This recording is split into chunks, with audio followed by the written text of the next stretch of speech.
la gloire de cette maison Impact, la gloire, sera plus grande que celle de la première. Tout ce que l'Impact a expérimenté durant ces 25 ans, en 2022 est monté. La gloire que Dieu veut télécharger, bien aimé, au sein de l'église Impact sera plus glorieuse que tout ce que jusque-là on a expérimenté. La gloire que Dieu veut mettre dans ta vie, dans notre communauté, Dieu a parlé. Et quand vous avez suivi le dernier enseignement, au mois de décembre, même l'enseignement des dernières semaines de décembre, vendredi, samedi, dimanche, c'est clair que Dieu nous amène dans cette direction-là. Tu comprends l'idée? Hein? C'est hyper important. La gloire de cette maison Impact sera plus grande que celle de la première maison. Non parce que nous sommes des barbares qui parlent trop ou des troubadours, parce qu'on a vu quelque chose en esprit. On a senti les portes, le portail s'ouvrir. L'accès est là. Et nous sommes déterminés à se bagarrer, à entrer. Vraiment, j'encourage tous les facilitateurs de l'église Impact, les responsables des commissions et des combattants, s'il vous plaît, bagarrez-vous pour être droit, honnête, intègre, devenir une source de bénédiction.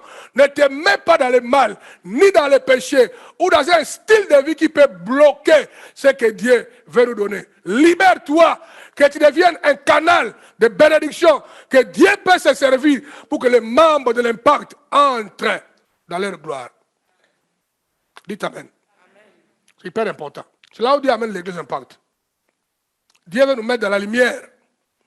Maintenant, regardez, livre de Agé, chapitre 2, verset 9. Ce ne sera pas un long message. J'ai mis ça bref, il y a des interactions. Agé, chapitre 2, verset 9. La gloire de cette dernière maison sera plus grande que la gloire de la première. Dit l'Éternel des armées. Et c'est dans ces lieux que je donnerai la paix, dit l'Éternel des armées. C'est extraordinaire. L'histoire nous montre clairement que ce texte biblique était écrit après que le roi de Babylone a envahi Israël. Et il a amené le Juif en captivité de 70 ans ou de 70 ans. En détruisant le temple, en détruisant la ville de Jérusalem et en amenant toutes les bonnes choses qui se trouvaient. Et ce qui est grave, dis après moi, qu'est-ce qui était grave? Ce qui est grave, bien aimé, il a amené tous les enfants des jeunes, intelligents et robustes, bien aimé, d'Israël. Les enfants, parce que vous savez, les Européens ont développé cette capacité. Depuis tout ce temps déjà, ils étaient ça. Quand on parle des rois de Babylone, ça fait allusion aux Européens. C'est eux qui ont envahi Israël. Et déjà, ils avaient déjà développé cette compétence depuis longtemps. Ils savaient regarder la tête de quelqu'un, sa forme. Calculer ça, ils savaient déjà savoir les gens ou la forme de leur tête, comment elle est configurée, qui démontre la capacité d'intelligence que les autres. Tous les atouts là, les blancs ont ça. Dites Amen. Donc, arrivés en Israël, ils ont envahi le pays, ils ont pris tous les jeunes gens. C'est là où ils ont amené les Daniel, les Néhémie, les Esdras, sont allés à Babylone. Quand tu lis Néhémie, tu lis Daniel, tu lis Jérubbabel, ce sont des gens qui ont grandi comme les esclaves en Babylone. Ils ont été déportés dans cette histoire-là, déportés. Mais ce qui est cruel, suis-moi bien là-bas, là où tu es, suis-moi avec beaucoup d'attention, comme avec ton frère Judas. Je suis en train de prier que l'esprit de révolution tombe dans les cœurs de tous les facilitateurs. Je veux les facilitateurs coriaces qui croient à la parole de Dieu, qui n'ont peur de rien. Parce que dans le monde où nous vivons, où nous voulons servir Dieu, mais on va nous persécuter. Parce que l'État, les lois que le monde est en train de fabriquer se rendent toujours à l'opposé contre l'avancement de l'Église. Et il faut qu'il y ait des leaders coriaces qui sont prêts à faire couler leur sang, à donner gloire à qui? À Dieu. Les apôtres l'ont fait. C'est pourquoi aujourd'hui on a l'Évangile. Tous les apôtres ont été soit pendus, soit chopés la tête. À part quelques-uns d'eux ou quoi, peut-être apôtre Jean, qui est mort de lui-même dans la l'île de Patmos, quoi. En tout cas, 2 ou 3 qui sont morts naturellement. Tous les restes, ils ont été tués. à cause de l'évangile. Et la Bible dit que la plupart parmi eux, ils étaient en train de mourir avec la joie. Ils étaient tellement heureux de mourir pour l'évangile, pour la gloire de Dieu. Toi, tu voudras mourir comment? Comme un brigand, un voleur. Moi, je voudrais mourir pour la gloire de Dieu, moi. C'est ça qu'on appelle un véritable martyr. Mourir pour la gloire de Dieu. De toute façon, qu'on meurt à 20 ans, à 100 ans, ce n'est que la mort. On meurt toujours. Et ce qui est cruel, c'est la manière dont le roi de Babylone a envahi Israël. Va lire ça à la maison. Dans le livre de Jérémie 39. Lis Jérémie 39 à la maison, on verra comment le roi de Babylone, avec son armée, a envahi Israël. La Bible nous dit qu'ils sont venus avec les Sanganibo. Ils sont venus avec Sanganibo, l'autre mot m'échappe là, qui est lié à exercice, un truc comme ça. Les démons, ça veut dire, ils sont venus avec les démons et la sorcellerie. Donc, avant de livrer la guerre avec Israël physiquement, déjà, ils ont livré la guerre. Déjà, ils ont paralysé Israël spirituellement par la force des démons et de la sorcellerie. Tenez compte de ça, les enfants de Dieu. Beaucoup de fois, j'ai dit ça hier, nos échecs parfois socio-économiques dans la vie, j'ai dit bien parfois, parce que pas tout, il y a des fois les gens sont des paresseux, ils ne veulent pas travailler, faire une formation, étudier, être disciplinés, les gens aussi peuvent échouer. Mais dans la plupart des cas, les échecs que les gens expérimentent dans leur ministère, dans leur vie sociale, dans leur famille, est lié aux démons. Donc Babylone est venu attaquer Israël avec la force des démons et de la sorcellerie. Déjà dans le monde spirituel, déjà, ils ont déjà gagné Israël. Vous comprenez, hein? Quand ils ont gagné en esprit, ça devenait facile d'aller gagner physiquement. On dit qu'ils ont siégé Israël au centre. Dis à moi siégé. Le verset dit ils ont siégé Israël au milieu. Qu'est-ce que veut dire siéger au milieu? Ça, je profite maintenant pour éclaircir beaucoup de gens qui posent parfois des sales questions. Pourquoi dans toutes les prières matinales, intercessions, on prend 10 minutes de prière pour les passer en anglais? Voici la réponse.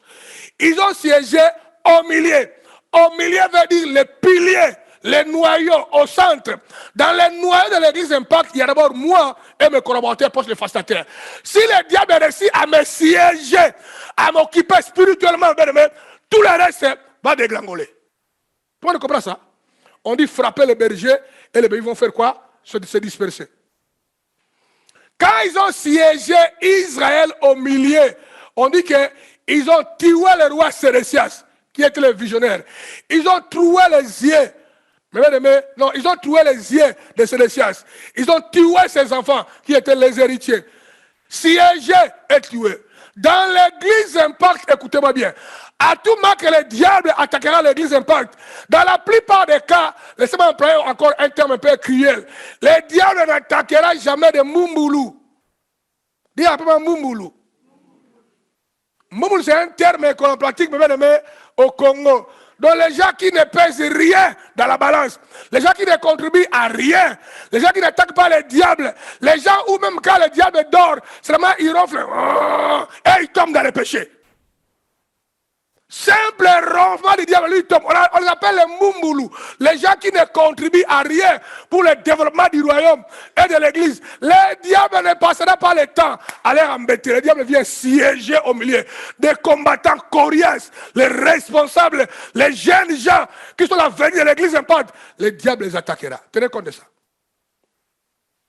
Tenez compte de ça. Il va attaquer les gens qui apportent beaucoup à l'église Impact dans la spiritualité. Ceux qui donnent beaucoup d'argent, il les attaquera pour détruire le système. Et quand le roi de Babylone a siégé Israël, il les a menés en captivité à Babylone. Maintenant, 70 ans ou 70 ans, après, Israël devait retourner chez eux. Parce que Dieu avait dit, peu importe ce qui arrive, 70 ans, 70 ans après, je vais vous délivrer et vous ramener à Israël.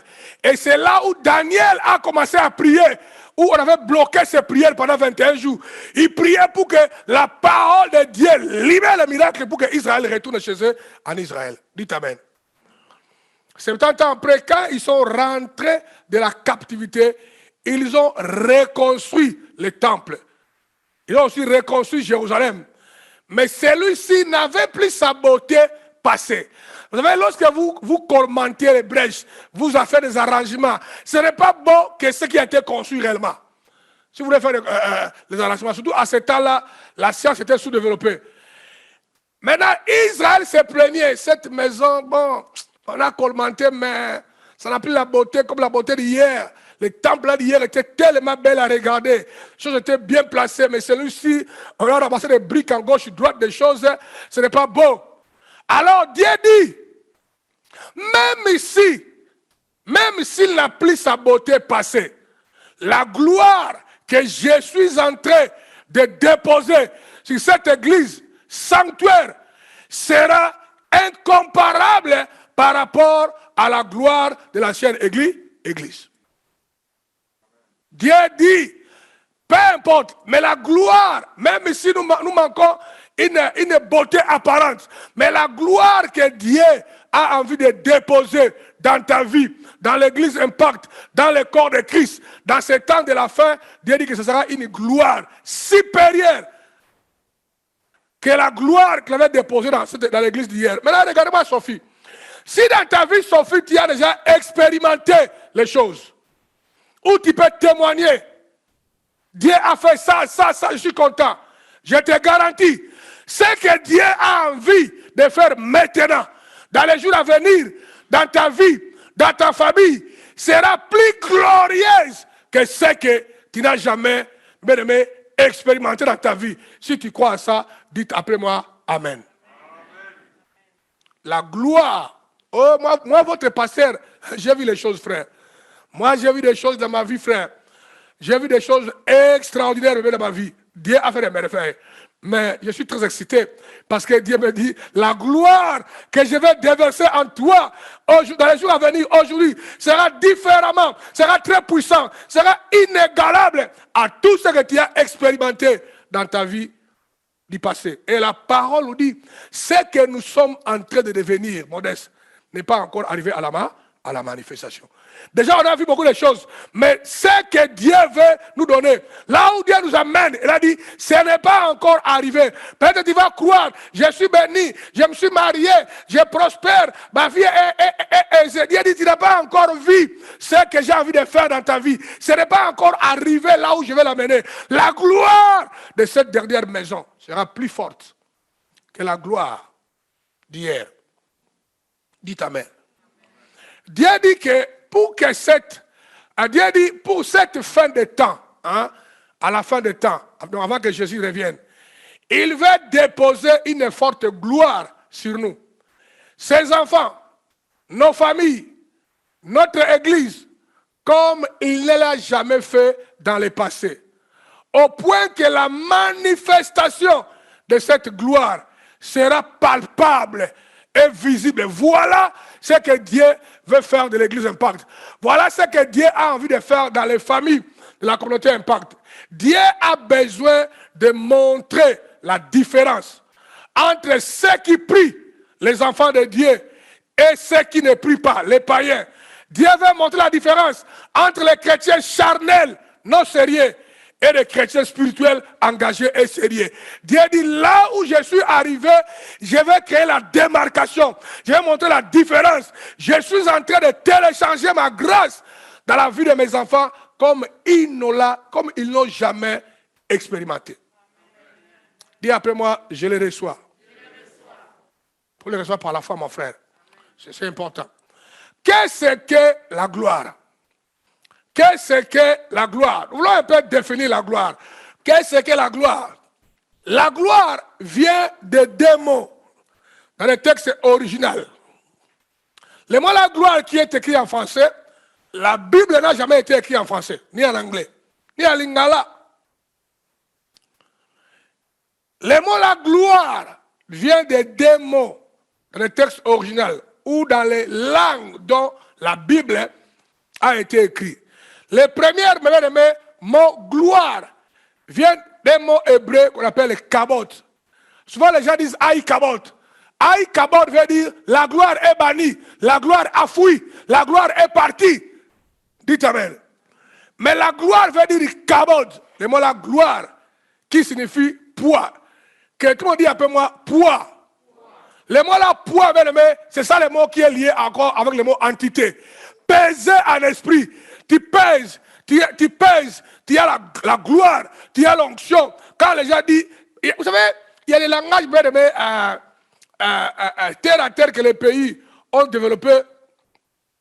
Comme chez nous au Congo, quand quelqu'un il est respecté, il a beaucoup de moyens, il est stable, il est ce que l'homme devait être de la société à un niveau supérieur. On dit, ah, les gars là, beaucoup de poids. Dites amen.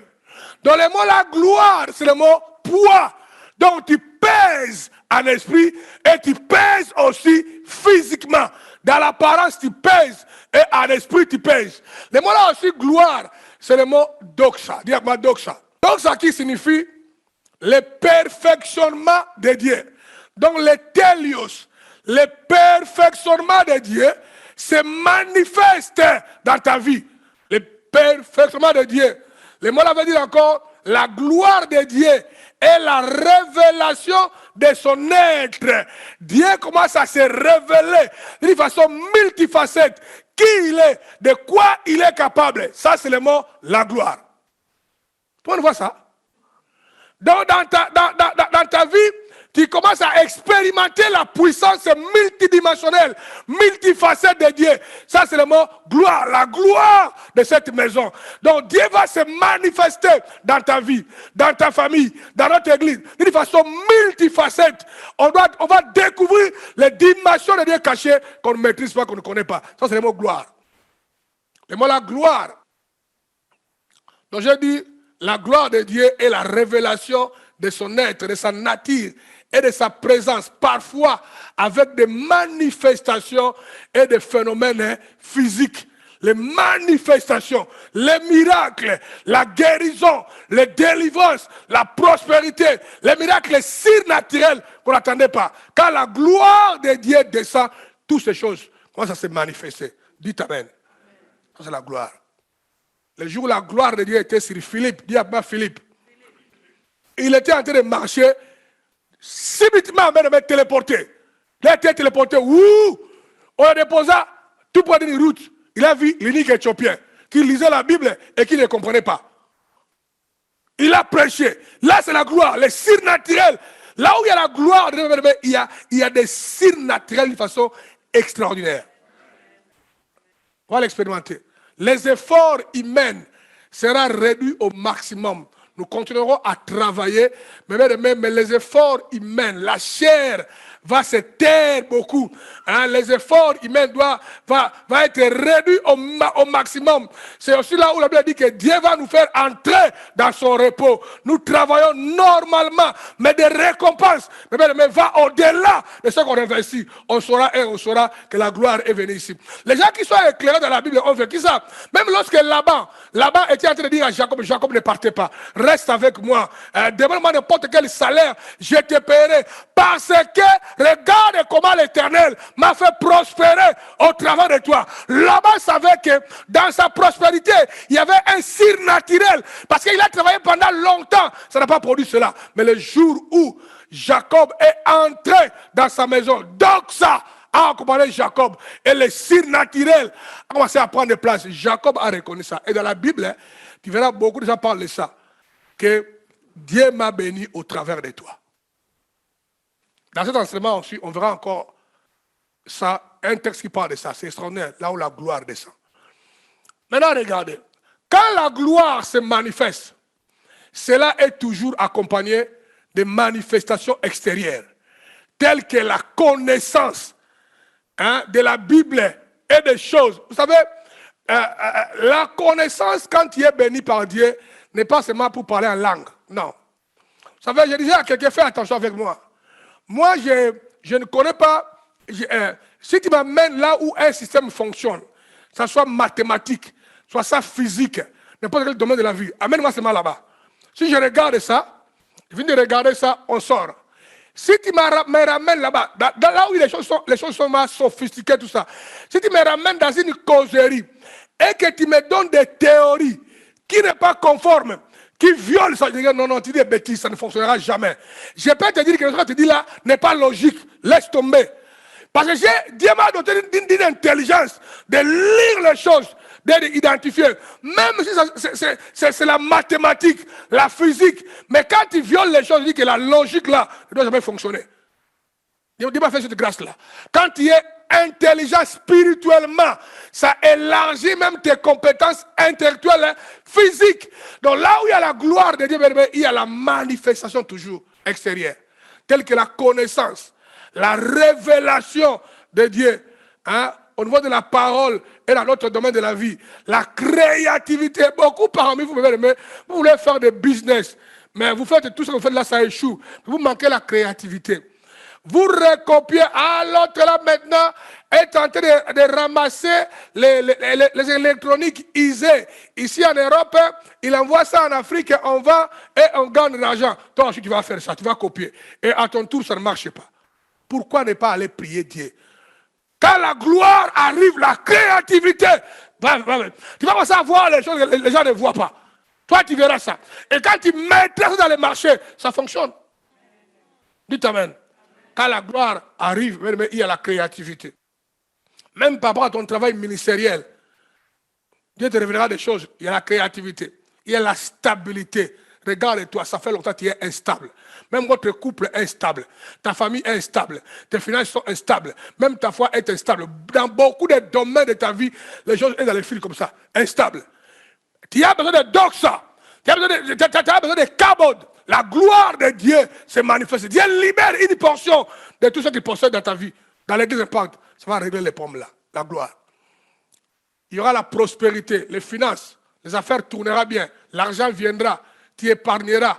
Tu peux aussi aider les gens. Tu peux aussi mener une vie bien sur la terre. Parce que Dieu veut qu'on mène une vie bien sur la terre. Et là-bas au ciel, on va encore aller au-delà de cela. Dieu ne veut pas nous voir seulement en train de dire, je vais aller au ciel, mais ici sur la terre, tu ne mènes pas une vie bien. Ce n'est pas la volonté de Dieu. Je ne dis pas devenir millionnaire, non. Mais devenir stable, socialement. De continuer à avancer. C'est le souhait de Dieu. Mais donc ça, la gloire, active ça. Amène ça aussi. L'onction et le miracle. Là où il y a la gloire de Dieu, mon frère King, l'onction et le miracle. Là où il y a la gloire de Dieu, trésor, l'onction et le miracle se libère, se déchaîne, mes bien-aimés. Là, c'est pourquoi l'église Impact, comme Dieu a promis de nous envoyer la gloire, de nous faire les entités, on doit pousser dans ce sens-là. Quelles sont les choses qu'on doit mettre en place qui activent pour du vrai, pratique, la gloire de Dieu? On va aller dans les sens-là. Nous voulons vivre la gloire de Dieu et que l'onction de Dieu, les baptêmes du Saint-Esprit soient sur tout un chacun de vous et que le miracle de Dieu se déchaîne dans cette communauté. Nous voulons vivre la gloire de Dieu. Tout ce qui doit manifester la gloire de Dieu, on va aller dans cette direction-là. Nous avons besoin de ça. Nous avons besoin de surnaturel. Dites Alléluia. Dites après moi, j'aime ça. Maintenant, regardez.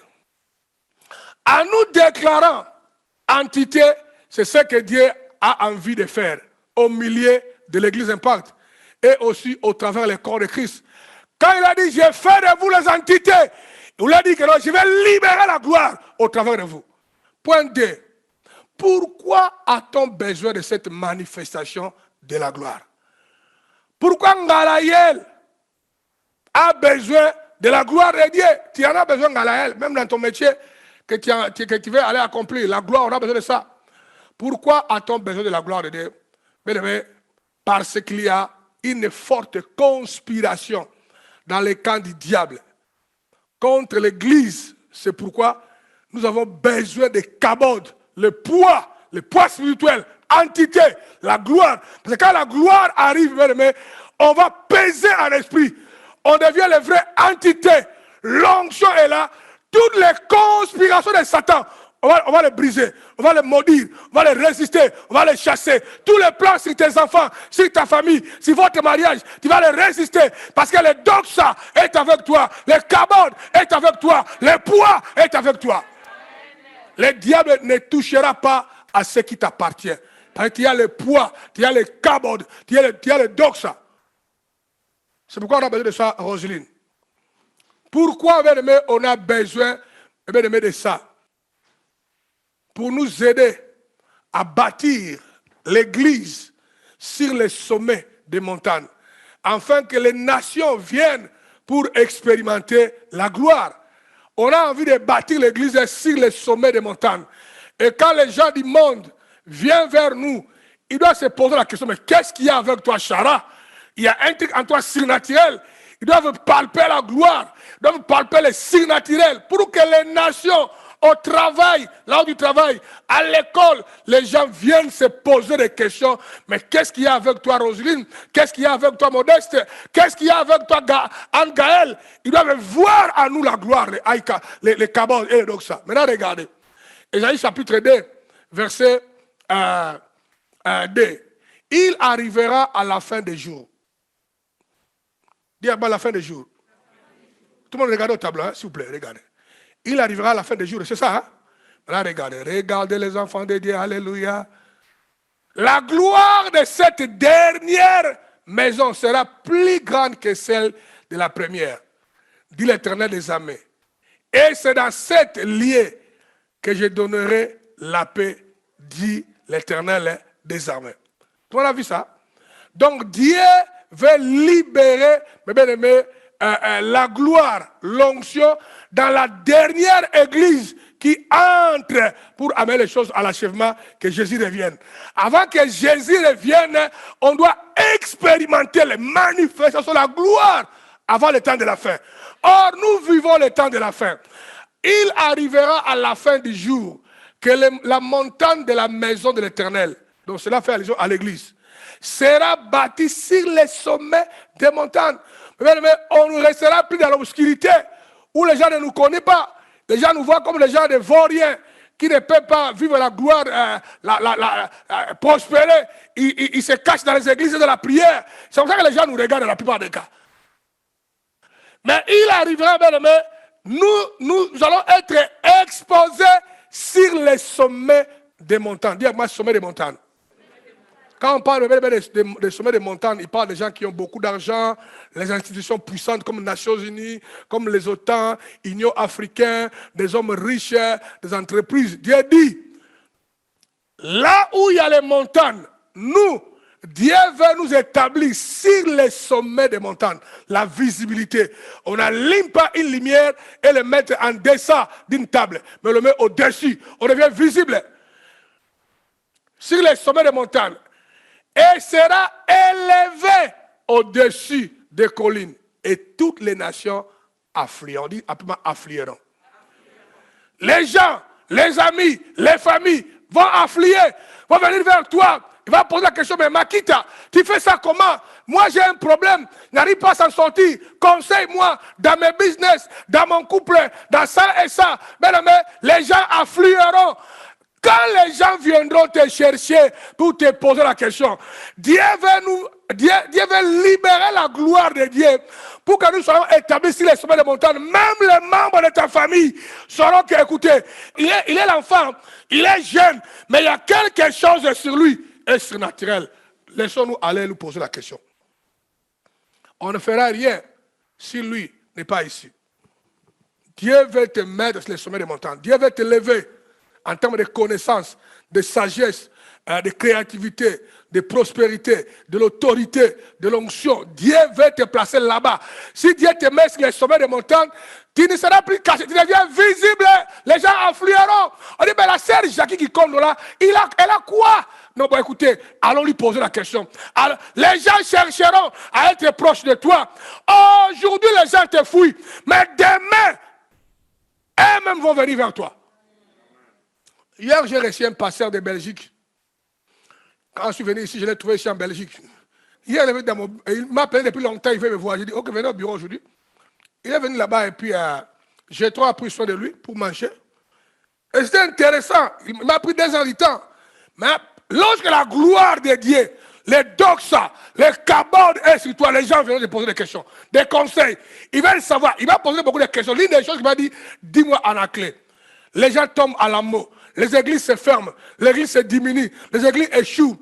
Mais toi, tu es toujours debout et poussante. Et tu continues à s'étendre dans le monde entier. Donne-moi votre secret. Et dans la plupart de mes secrets, je ne te dirai pas. Je vais te dire quand même quelques petits secrets. L'un de mes secrets, c'est l'état de mon cœur. J'ai travaillé mon cœur pour ne pas avoir un mauvais cœur. jamais je mérite le mal pour quelqu'un. Jamais je garde la colère et la haine. Je continue à aimer même mes ennemis. Quand je parle à quelqu'un, je lui corrige. Bien, on discute. Dès qu'on finit, la page est tournée. Je continue à l'aimer et à l'embrasser.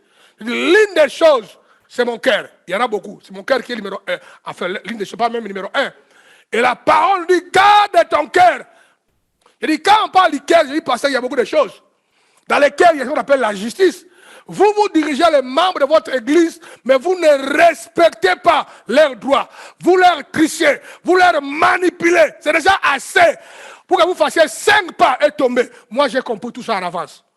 Dans mes combats, Dieu toujours me protégera. Troisième point, quand on parle de la maison, ici, on en parle dans 2 dimensions. Dis à moi la maison. On fait allusion à vous-même. Et tant que chrétien, vous êtes la maison ou le temple de Dieu. Dis appelle-moi moi. Oui, c'est toi. Si tu l'ignorais, maintenant, prends aujourd'hui conscience. Tu es la maison de Dieu. Dieu veut libérer la gloire sur toi. Tu es le temple de Dieu.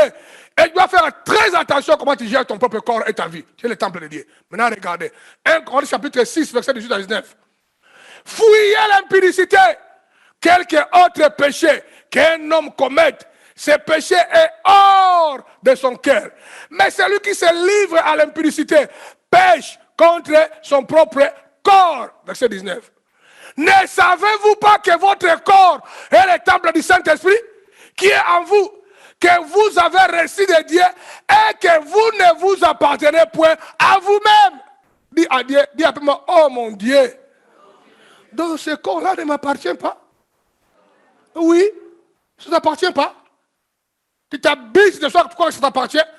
Un jour, on se tiendra devant le maître qui nous a donné le corps. Quand tu habilles de ça et que tu meurs très tôt, tu meurs avant le temps, tu manges comme on t'a puni, tu maltraites ce corps et que tu meurs avant, tu seras devant le maître et te poseras les questions. Et si ce corps-là, c'est là où Dieu veut déposer le doxa, Dieu veut déposer Kabod, Dieu veut déposer sa gloire et se servir de toi. La gloire de cet temple sera plus glorieuse. Si tu as vécu dans une famille riche, où tout allait bien avec vous, vous voyagez de l'Afrique aux États-Unis, partout, dans les bons hôtels, tu as vécu la gloire. Mais Dieu te dit, la gloire qu'il a envie de déposer dans ta vie, dans ce temps de la fin, si Dieu libère la gloire, ce sera quelque chose que tu n'as jamais expérimenté. Dis Seigneur, je veux ça. Prends soin de ton corps, surveille ça. Ne mettez pas toutes les poubelles là-bas à l'intérieur. Tu es le temple du Saint-Esprit. Dis ta mère. Tu es le temple du Saint-Esprit. Maintenant, regardez, B, l'église locale et son bâtiment. Ça aussi, la maison. La maison, c'est l'église locale et le bâtiment. Il y a un troisième message, je n'ai pas envie de parler de ça, le corps de Christ. D, c'est l'église locale et son bâtiment. Comme nous sommes ici à l'Impact, ça c'est l'église locale et notre bâtiment. Dieu veut libérer la gloire de Dieu ici. À tout moment qu'on viendra ici pour la prière matinale, dès que nous prions, les gens doivent sentir la puissance de Dieu. Les maladies vont fuir, les chaînes vont tomber. Dans la maison, il y aura de prospérité. Les portes s'ouvrent. L'église locale doit aller de l'avant quand la gloire descend. La gloire te touchera comme un individu et te touchera comme une famille et te touchera comme une communauté. C'est bon? Tout le monde comprend ça? Suis-moi avec beaucoup d'attention. Clara, ma fille Clara, là-bas à Brazzaville. Eldrich, là-bas à Pointe-Noire. Suis-moi. Nathalie à Kinshasa. Grâce, bébé, là où tu es en Égypte. Continuez à me faire beaucoup d'attention. La gloire est sur vous. Livre de Agé chapitre 1 verset 14. Agé 1, 14. Écoutez ce que la parole dit. L'Éternel réveilla l'esprit de Zérubabel, fils de Shealtiel, gouverneur de Juda, et l'esprit de Josué, fils de Jojadak, le souverain sacrificateur, et l'esprit de tout le reste du peuple. Ils vinrent et ils se mirent à l'œuvre dans la maison de l'Éternel des armées. Regardez encore. Et l'Éternel réveilla l'esprit. L'Éternel a réveillé l'esprit des gens. Alléluia. Dis à moi, Seigneur, réveille mon esprit. Parce que beaucoup parmi vous ont des esprits endormis. Ils viennent à l'église, mais ils dorment spirituellement. Il n'y a rien qui parle là-bas. Ils n'écoutent même pas la voix de Dieu. Ils ne sentent même pas ce que Dieu est en train de faire. Ce sont des robots spirituels. Il faut que Dieu réveille. Il faut que Dieu accorde à l'église Impact, à mes facilitateurs, à mes collaborateurs, l'esprit de réveil. La gloire ne peut pas venir se reposer sur les gens qui dorment. Non. L'Éternel réveilla l'esprit de Zorobabel, de Chétil, le gouverneur, de Juda, réveille l'esprit de Josué, de Jojadak, le souverain. Dieu a réveillé l'esprit de Dieu. Dis appelle-moi Seigneur. Dis ça avec la foi. Dis Seigneur. Si tu as réveillé leur esprit, pourquoi ne pas le faire aussi pour moi? J'en ai besoin. Ça, c'est les prières à faire même dans ta maison. Réveille mon esprit, regardez. Dieu voulait que sa maison soit bâtie afin d'envoyer sa gloire. Dieu a voulu bâtir la maison dans ce texte-là pour que la gloire descende. Il faut que la gloire descende dans la maison de Dieu. Au point où lui-même est allé réveiller les esprits des gens. Il faut que la gloire arrive à l'église Impact. Mais il faut que la majorité des membres de l'église Impact dans le monde entier aient l'esprit réveillé. Les esprits endormis nous feront défaut. Nous, les combattants réveillés, les leaders réveillés, les facilitateurs qui ne dorment pas. Beaucoup dorment. C'est pourquoi ils ne sentent plus rien à l'esprit. Ils peuvent être absents à l'église, même il est à la maison. Le Zoom est dans sa maison. Il ne sait pas se connecter, ni même sur YouTube. Parce qu'il a un esprit endormi. Il a même des fatigues pour seulement suivre le culte. Il se sent mal à l'aise. C'est clair. Esprit endormi. Peut-être même l'esprit mort. Mort. Endormi. Maintenant, regardez encore. Vous savez, pourquoi vous ne pouvez pas contribuer à bâtir l'église? C'est pourquoi. Toi, tu contribues à rien. Dis-moi, toi, tu contribues à quoi? Toi, tu fais quoi à l'église Impact pour l'église Impact? Tu fais quoi? Tu contribues à rien. La prière, tu ne pries même pas. Donner l'argent, tu ne fais même pas. Gagner une âme, c'est un combat spirituel. Répondre même aux activités pour seulement contribuer à une influence, tu ne réponds pas. Vous savez pourquoi? Vous savez pourquoi vous ne pouvez pas contribuer à bâtir l'église? Parce que vous dormez encore. Vous dormez. Vous n'êtes pas réveillés. C'est pourquoi je prie que l'esprit de réveil vienne sur toi. Au nom de Jésus. Fermez les yeux, mettez un peu les mains à la rue. Seigneur, Seigneur, réveille mon esprit. Tout le monde les met levés dans le monde entier. Parle à Dieu, les deux mains levées. Dis Seigneur, réveille mon esprit. Mon esprit est endormi. Ça fait un bon moment. J'ai perdu le goût. J'ai perdu l'élan. Élève ta voix. Prie le Seigneur. Tout le monde les met levés.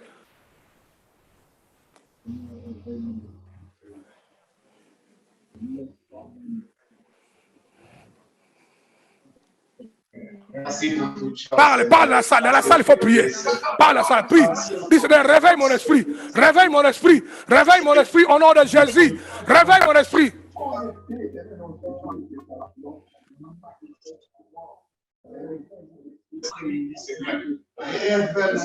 Réveille mon esprit. Bon, c'est que Brokabasi qui est dans la salle, il faut prier. Dis Seigneur, libère mon esprit. Brise les chaînes de l'ennemi qui a rendu mon esprit captif. L'esprit endormi, je le maudis, je le brise. L'esprit endormi, je le maudis, je le brise. Je réveille mon esprit. Père, réveille-moi par la puissance de Dieu. Père, libère ta puissance. Père, libère ta puissance. Tu as perdu la joie de servir Dieu. Car tu as un esprit endormi. Tu as repris la vie de péché. Tu ne sais plus prier. Car tu as un esprit endormi. Je brise en toi la culpabilité. Je brise en toi la condamnation qui te fait endormir. Alléluia. Kendeke broka basata karaba. Ikerebo saka. Bronda bakira bagende. Ragagan regan. Broka barekebo sikerebe. Devil lose your power. Devil lose your power. Libère. Libère. Libère. Père, renvoie l'esprit de réveil. Père, envoie l'esprit de réveil. Père, réveille mon esprit. Père, réveille mon esprit. Père, brise à moi les chaînes. Père, libère mon âme. Père, libère mon esprit. Père, libère l'âme de ma sœur et de mon frère. Alléluia. Chante ce cantique, bien-aimé, avec l'espoir. Là où tu es dans la prière, chante ce cantique avec moi. Crois que les chaînes sont en train de tomber et l'esprit de Dieu descend sur toi pour réveiller ton esprit. Tu peux te mettre debout si tu veux. Tu peux rester debout. Alléluia. Nous sommes devenus et le voyage. Père, réveille mon esprit. Père, libère mon esprit. Père, achète ton vie. Père, délivre-moi. Père, libère ma vie. Père, brise les chaînes à moi. Descends sur nous, Seigneur. Viens demeurer. Hey! De l'esprit, de sagesse, de connaissance, de force, qui repose sur Christ, de conseil, de compréhension, et la crainte de Dieu. Repose sur nous. Alléluia. Par ton esprit, nous sommes devenus, et le voyage nous a rendus forts. Alors souffle en nous une fois de plus, descends sur nous, viens demeurer.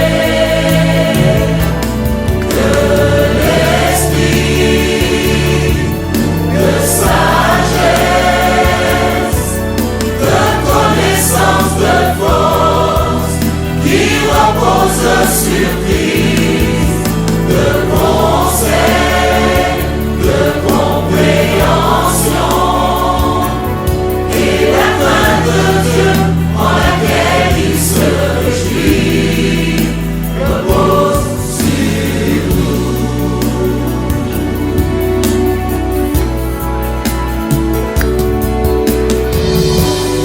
Et ta volonté. Oh, yes, Seigneur, donne la volonté. Tes talents précis, la compétence de bâtir tout ce qui est dans ton cœur. Marchons vers ce grand avenir qui se dévoile. Que ta semence se trouve en nous, Seigneur. Que l'Esprit de sagesse, de connaissance, de force, qui repose sur Christ, de conseil, de compréhension, et la crainte de Dieu en laquelle il se réjouit. Que l'Esprit de sagesse, de connaissance, de force, qui repose sur Christ, de conseil, de compréhension, et la crainte de Dieu en laquelle il se réjouit, repose sur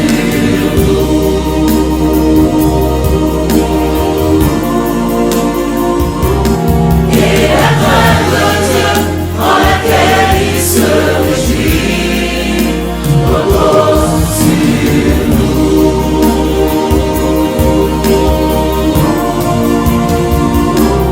Et la crainte de Dieu en laquelle il se réjouit, repose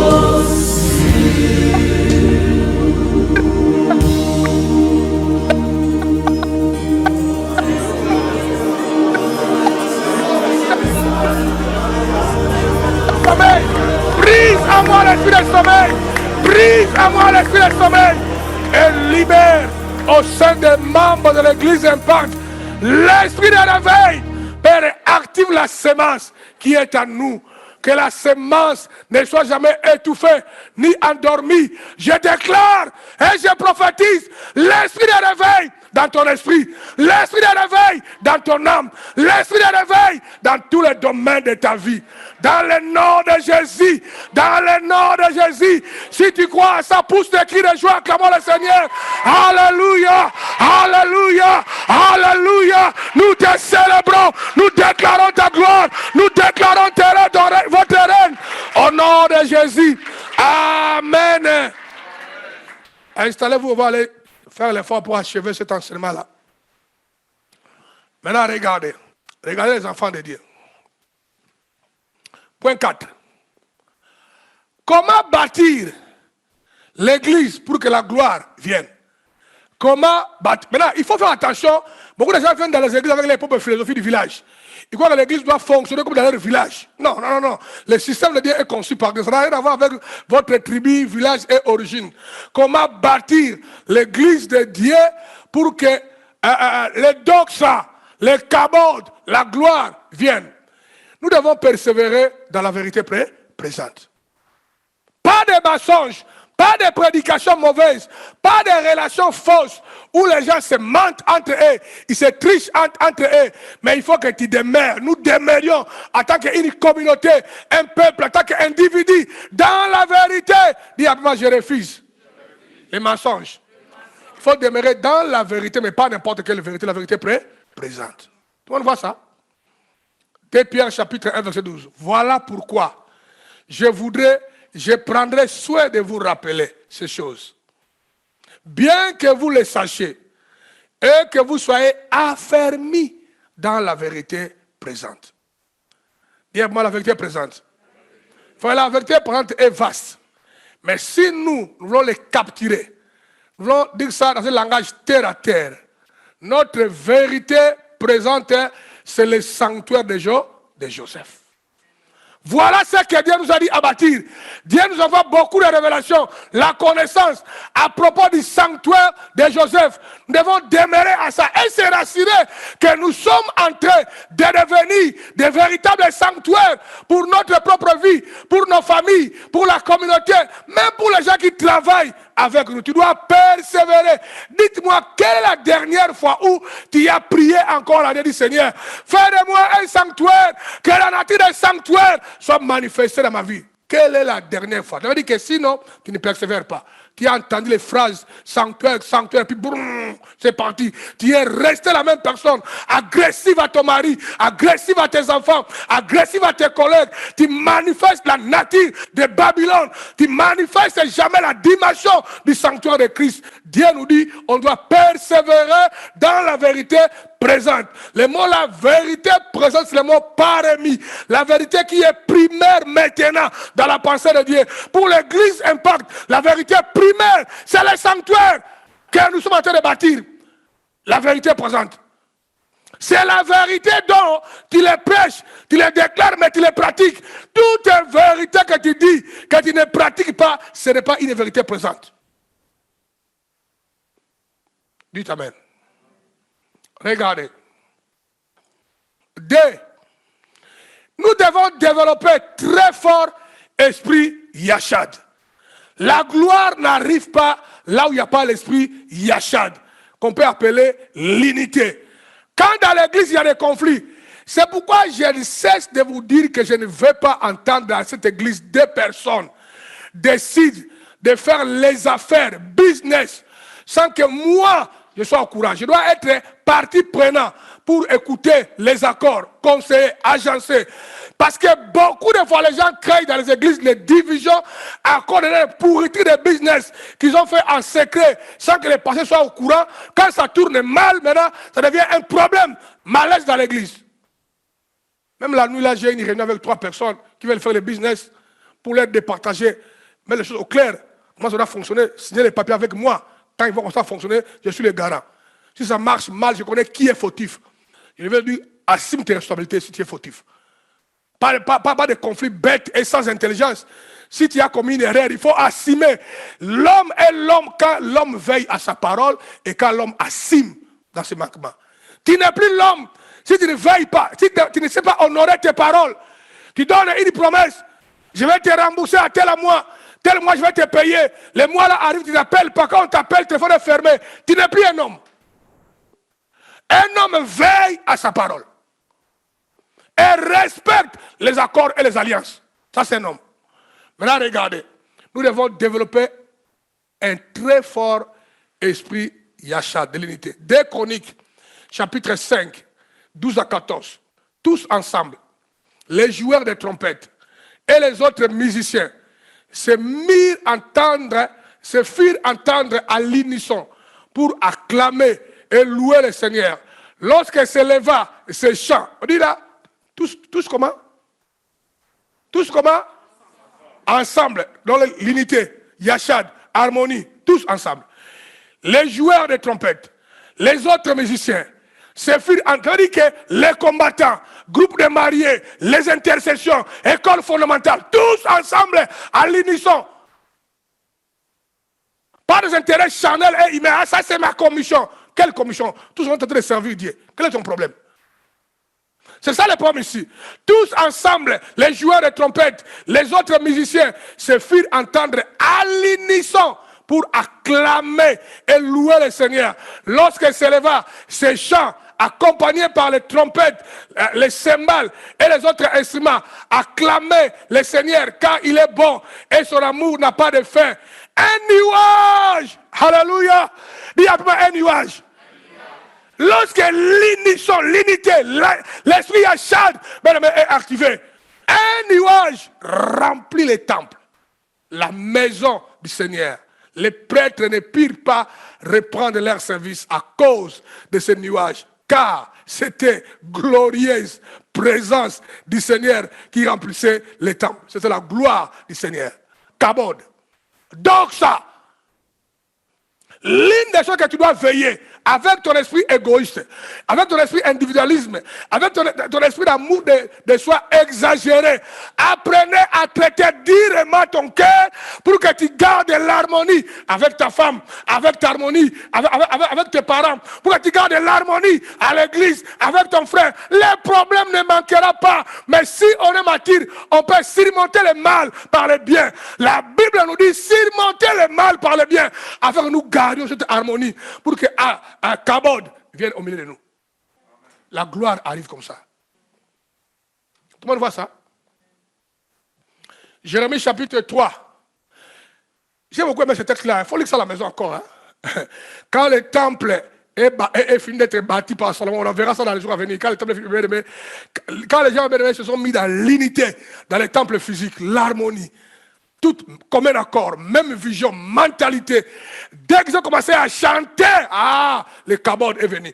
Au point qu'on n'avait plus Évariste, besoin de prêtres, qui veut dire les pasteurs, les apôtres ont disparu parce que Dieu lui-même a pris en charge les services de son église. Il ne pouvait plus bouger. Dieu dit, mettez-vous à côté. Laissez-moi maintenant moi-même prendre en charge. Si la gloire descend ici, vous n'allez plus avoir besoin d'y passer à la clé. Tout un chacun de vous va expérimenter comme enfant de Dieu la gloire, les doxa, la puissance de Dieu. C'est pourquoi je vous pousse vers une direction. Quand il y a des gens qui perdent la tête et ils sont moins sérieux et rebelles, continuez à aller dans le sens opposé. Vous ne comprenez pas. Je ne veux pas que vous dépendiez de moi, mais vous dépendiez totalement de votre Dieu. Je vous montre le chemin, frère. Je vous montre le chemin. Jérémie chapitre 3, verset 18 à 15. Je vous donnerai des bergers selon mon cœur. Et ils vont vous paître avec intelligence. C'est ce que j'ai fait. Et la sagesse. Lorsque vous aurez multiplié et fructifié dans le pays, et ce jour-là, dit l'Éternel, on ne parlera plus. Dis à moi, on ne parlera plus. Dis à moi, on ne parlera plus de quoi? Regardez, frère. On ne parlera plus de l'arche de l'alliance ou de l'Éternel. Elle ne viendra plus à la pensée. On ne les rappellera plus. On ne s'apercevra plus de son absence. Et l'on n'en fera point une autre À ce temps-là, on appellera Jérusalem le trône de l'Éternel. Pourquoi? Dis-moi pourquoi. Pourquoi on doit bannir l'arche de l'Éternel? Le trône de Dieu va s'établir. On appellera l'église Impact de Jérusalem le trône de l'Éternel. Qu'est-ce qui se passe pour que cela arrive? Regardez. Attends, n'oublie jamais. L'arche de l'Éternel incarnait la présence de Dieu en Israël. Quand ils voulaient le miracle, ils allaient à l'arche. Ils veulent traverser l'eau à sec. D'abord, l'arche doit traverser. Là où il y avait l'arche, il y avait la victoire. Dans la guerre, ils amenaient parfois l'arche. On dit on n'en parlera plus. On ne s'en souviendra même plus. On n'a plus besoin de ça. Fini ces questions-là. Mettez ces questions-là à côté. Parce que le trône de Dieu sera au milieu de nous. Qu'est-ce qui se passe? Regardez. On dit à ce temps-là, on appellera Jérusalem quoi? Le trône de l'Éternel. Pourquoi? Toutes les nations s'assembleront à Jérusalem. Et au nom de l'Éternel, et elles ne suivront plus les penchants de leur mauvaise cœur. En ce jour-là, la maison de Juda marchera avec la maison d'Israël. Elles viendront ensemble du pays du septentrion, au pays dont j'ai donné la possession en Israël. Qu'est-ce qui se passe, bien-aimé? Toutes les nations au pluriel, tous les frères, alléluia. Sophie Moukaou se joindra avec Julie Mantila. Nicole Ecom s'attachera avec Mathilde. Là où tu es, Modeste Koundi s'attachera avec Félicien, avec l'harmonie, l'unité. Le fait d'être unis, le trône de l'Éternel va s'établir. La gloire de Dieu, le trône de Dieu s'établit là où il y a sa nature qui est l'harmonie et l'unité. La gloire arrive. Tout le monde voit ça? Dans votre couple, la gloire. Il y a des gens qui attendent des miracles dans leur famille. Vous êtes un couple déchiqueté. Papa et maman opposés. Même le dialogue, il n'y en a pas. Vous voulez que la maison là reçoive la gloire? C'est impossible. Règle votre harmonie avec ton mari et ta femme. Mets ça en tête. Et des langages. De l'harmonie avec ta femme. Souvent, moi, quand j'ai le langage de ma maison, c'est souvent Chara qui a bénéficié, qui fait que rigoler. Et ça, on est en train de parler à la famille. J'ai dit à maman, j'ai dit, cet étranger-là, il dit, Chara, c'est un étranger. Dites amen. Elle est venue. Elle nous a trouvés à deux. Elle partira. Elle sera comment? À deux. Étranger. Donc notre couple ne peut pas subir quoi que ce soit à cause d'elle. C'est l'étranger. Mais elle et moi, jusqu'à ce que la mort nous sépare. Donc on a besoin de harmoniser nos trucs à nous. On a besoin, pour que la gloire touche Chara, touche Mardoché, il faut que lui et moi nous ayons l'harmonie. Et moi j'emploie les termes, mais si tu ne me connais pas, tu vas dire, il a dit quoi ça? Si tu es ignorant, tout ce que moi j'ai dit a un sens. Parce que mon cerveau tourne avant de parler. Étranger Chara. Elle est venue, il n'y a même pas longtemps, il y a 19 ans. Nous on s'est déjà mariés il y a longtemps, quand elle est venue. Elle nous a trouvés, oui ou non? Elle a quoi, 19 ans, hein? Très bientôt, dans moins de 5 ans, il partira. Étranger va partir chez lui. Nous, on restera. Ma soeur ouvre les yeux, mon frère ouvre les yeux, éliminez mon frère. Alléluia. Maintenant, regardez. Acte chapitre 16, 18 à 19, et puis verset 26. Elle fit cela pendant plusieurs jours. Paul, fatigué, se retourna. Non, on va arrêter ici. Parce que je commence ici pour donner l'harmonie de l'enseignement qui commence. On va arrêter ici. Dites amen.